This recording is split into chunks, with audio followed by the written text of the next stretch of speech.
Cheers, thank you. Good to have you back. This is your second year here for the bass camp? Third year. Oh, third year. Yes. Okay. So, how do you feel to be back? Are you stoked about being here? And Hell yeah. Are you excited about the weekend coming up? Yeah. I'm a little more well rested than I usually am. But I get so excited just being around the energy here. Last year I didn't sleep hardly at all. I got 5 hours of sleep last night, so I'm hanging in there. My grandpa was a jazz guitar player, and my grandma was a piano player and a singer, and they would have parties and play jazz, and I would sit there watching him play, and there was a bass player, and I would curl up underneath this chair where the bass player was and just sit in front of that amp and soak up those low vibes. But I started playing drums when I was 5 and got into that for a few years. And when I got into school band, there were too many drummers already, so I switched to trombone. Started playing in punk bands in high school, and our bass player quit. I was playing drums at the time, and we couldn't find another bass player that was into punk rock. So I bought his bass for $100 and took up the bass real quick. And I think the drumming and the trombone playing is totally influenced. I mean, I want to beat on something, so I have a pretty aggressive style. And the trombone playing, I do all these slides. I'm always sliding up an octave.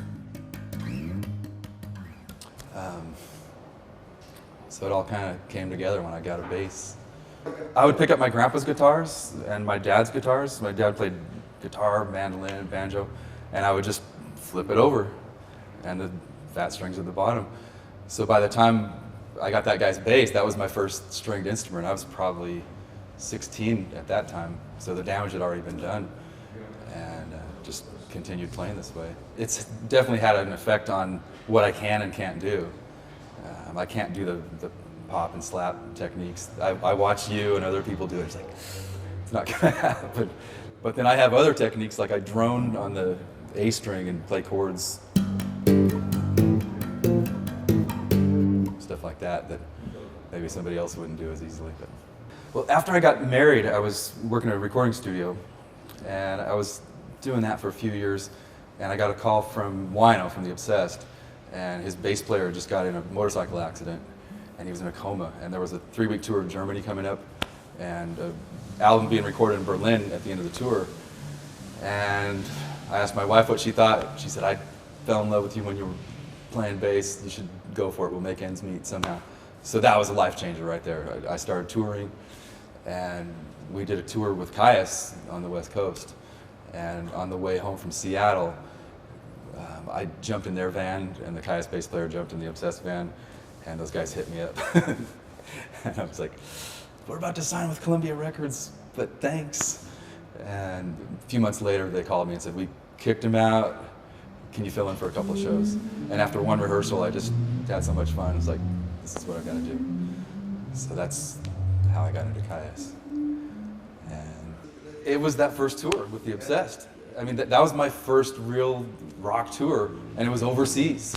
It was huge for me. And at the end, I got to produce an album. That was my first production credit.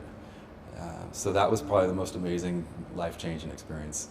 And playing these clubs in Germany that were packed and people just going crazy. I couldn't believe it. I went from being on the other side of the glass in the studio, recording jingles and stuff, to being out there just going crazy. Right I think on. that was the moment. Right on. Right out the gate. They're the easiest to play that I've ever had. My first bass was a copy Rickenbacker, and so I ended up playing Rickenbackers for a while. And the way I play, the strings were hitting the pickups, and soundmen were always angry at me. So I think that's probably why I started playing up on the neck. And I haven't had that problem at all with the Warwicks. The neck is so thin and true. I can play things that I haven't been able to play in years on this bass particularly. I broke that bone a few years back, and it's still a little stiff, but I can play stuff that I never thought I'd be able to play again with this bass. The intonation is incredible. The sound is incredible. And, just everything about it, just the craftsmanship. It's the most amazing stuff I've ever played. It's called The Sanctuary, We bought a ranch in Banning 16 years ago. And my wife wanted to raise horses, and I wanted to make some noise. So we found a property with 2 houses on it. I went in there with a sledgehammer and got a Pro Tools system at that point in the year 2000. And I recently got a 2-inch machine, so we're going further and further back in time, back to 1979 now. And yeah, I've just been doing maybe 4 or 5 records a year, and kind of balancing out with getting out and playing live, recording, producing, and balanced out with just chilling at the ranch and hanging with the critters. You know. My solo album, that's got to be at the top. There was a band called Black Math Horseman that critically did pretty well. It was on some charts. Karma to Burn recorded out there. Those guys were amazing. Had a lot of friends stopping by and doing stuff. I had Alfredo from Queens of the Stone Age and Caius a couple weeks ago. It's always fun, you know. People come out and spend half the time barbecuing, and then they're like, I guess we should put something down. You know, it's really chill out there. It's on the edge of civilization. We've got Indian reservation on one side, forestry land on another side, so nobody will ever build out there. It's nice and quiet, not a lot of distractions. Yeah, I got a text message from Dave Grohl one night at 1:30 in the morning, told me that he bought the console from Sound City, and he was doing a movie about it, what I want to play on the soundtrack. Yes. He then texted me and told me who was on it. Rick Nielsen from Cheap Trick. That was my first rock concert ever. So to play on a track with that guy was unbelievable. And Corey Taylor from Slipknot, Dave Grohl on drums, me on bass. That was amazing enough. The song went to #1 on the rock charts in the States, rock radio. And then the soundtrack album won a Grammy. It's unbelievable. Up against Les Miserables and some others, and it was just incredible. Well, recently I've been playing Fireball Ministry. Some old friends from New Jersey originally. I've been gigging out with those guys, starting with the Motorhead cruise last year right after base camp. Lately I've been playing with Sun and Sail Club, 2 guys from Fu Manchu.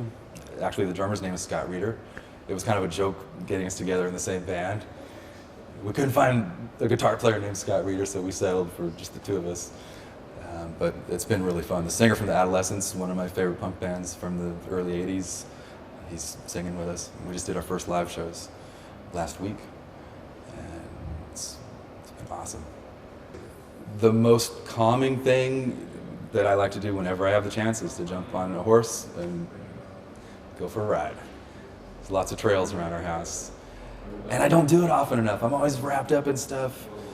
So when I finally get on a horseback, just everything goes away, and just at one with that horse, as I'm sure you know the feeling.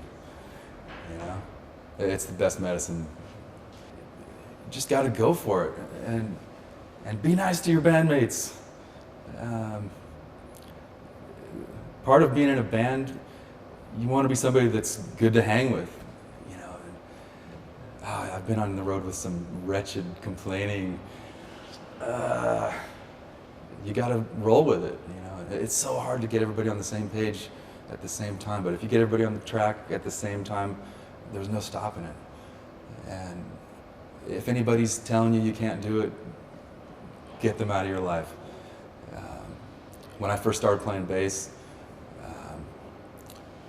my mom's boyfriend at the time was telling me, "Oh, your band is horrible. You should stick to the trombone." And thank God I didn't listen to him. You know, just gotta keep going and believe in yourself. Go for it. When I get home, there's a band coming in called Dalai Lama, some old desert friends went to high school with. And then right after that, I start rehearsals with Fireball Ministry, and we go out on the Motorhead cruise again. I guess Lemmy's really sick right now, so I'm hoping that he gets better. I mean, the show's gonna go on anyway. So we'll be on a boat with Motorhead, Slayer, Suicidal Tendencies, Anthrax, Corrosion of Conformity, and a whole slew of other bands. It's going to be crazy. And then when I get home from that, weddings and anniversaries, and then more shows with Fireball Ministry, and then I think another band's coming in after that. So that puts me out a couple of months anyway. And then Bass Camp next year. So much has changed. Digital technology was just beginning when I was starting engineering around '87. The MIDI had just started, so everything was shifting towards keyboards and sampling. The guys that I worked with were the kings of sampling in Los Angeles. And they do orchestral arrangements with synthesizers. And then the DAT came out shortly after that. And then CDs, I remember my first CD, it was like, what the hell is this? And I've seen the whole Napster thing. I got a picture with Sean Fanning at the NAMM show. And that guy, for better or worse, changed the world. It's kind of scary what has happened in the last, 15 years? With all the piracy. And you can't put out a record these days and expect to sell it. Once you put it out, it's online. People feel entitled to it. These days you really have to hustle and get out there and play live to make any money. It's a strange time. I've seen record labels collapse. Just the whole business has been turned upside down. I don't know what the future is going to be. I don't see how the baby bands can get any support and break through this whole middle ground and come out and be a top touring act. I don't see how bands are going to develop these days, but we'll see. I guess if somebody has some money behind them from some source, whether or not it's a record label, they can promote it and get up there. But it takes money, I think, to get the word out there. You can rock so hard and be the best band in the world, but if you don't have any promotion behind it, it's just gonna. So I don't know. It'll be interesting to see how things pan out over the coming years. Not specifically. I just the Caius days were such a blast. And that was my whole life, was playing with Caius at that time. We were completely submerged. If the fax machine started spitting out tour dates, you didn't even question it. It was like being in the military or something. A little more fun than being in the military, but you just had to go with the flow, and it was exciting. We traveled all over the place. That was like my favorite time, doing this music stuff, and the shows were so crazy. I mean, I can't think of a specific anecdote, but just those were my favorite times, being fully submerged in it. How many records did you do with those guys? 2 full albums, a couple of EP type things, and some singles. And how many years did you tour and perform and be a band together? Probably 4 years. 4 years? Yeah. So it's a good chunk of time to be with the same cats and have that camaraderie. Yeah, and we tried to space out the tours, but you add it up, and we were on the road for probably 6 months out of the year, which was heavy for us. Well, it was released in 2006. I think you can probably find it on eBay or maybe Amazon these days. The record label just got bought out, I think, by Sony. It was through Century Media, but yeah, Amazon is probably the best bet. And it's on iTunes. But it's cool to have the artwork. Yeah. The artwork was pretty awesome. It did underwater stuff in a black swimming pool. And I don't know. Sweet. Well, thank you so much, Scott, man. Thank you. It's great to have you here. I'm so stoked to be here. I wouldn't miss this for the world. Right on. Well, thanks for the interview. Thanks. Love you, man.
you.